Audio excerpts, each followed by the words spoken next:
এখন সময় 1 কেজি শসা 3 পোয়া। খবর পড়ছে আমি হাউ ডু ইউ ডু।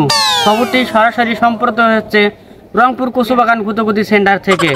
খবরের প্রথমে জানিয়ে দিচ্ছে বিশেষ বিশেষ শিরোনামগুলো। এবার মেট্রো রেলের নিচে পাওয়া গেল চাউলের খনি। কানাবগর ঠোকরে পুঁটি মাছ ইন্তেকাল।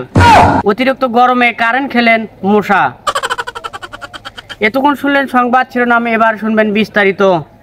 খবরে জানা যায় কক্সবাজার সাগর থেকে 13 মাসের একটি গর্ভবতী ইলিশ মাছ হারিয়ে যায়।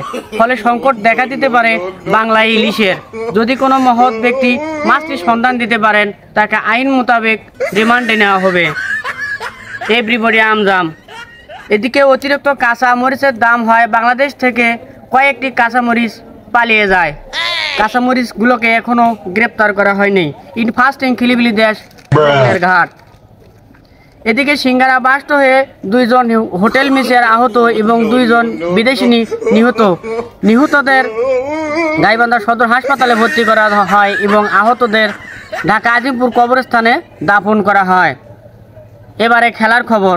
এদিকে বাঁশপাতালিয়া বলাবাড়ি স্টেডিয়ামে এক বিশাল হাডুডু খেলার আয়োজন করা হয়েছে। এই খেলায় অংশগ্রহণ করবেন বাঘা বাঘা 2টি দল, বরিশাল ও নোয়াখালী। এদিকে জানা যায় বরিশালে অতিরিক্ত পানির কারণে তারা আসতে পারেনি এবং খেলায় অংশগ্রহণ করতে পারবে না, এবং নোয়াখালী অতিরিক্ত শীত পড়ায় সেখানে শীতের কাপড় অভাবের কারণে তারা খেলায় অংশগ্রহণ করতে পারবে না। পরবর্তী খেলার টাইম অনুযায়ী সবশেষে আবহাওয়া বার্তা। আজ রাত বিকেল পর্যন্ত আবহাওয়ার পূর্বাভাসে বলা হয়েছে হালকা গরম ও বাদামি রঙের কিছু শীত পড়তে পারে।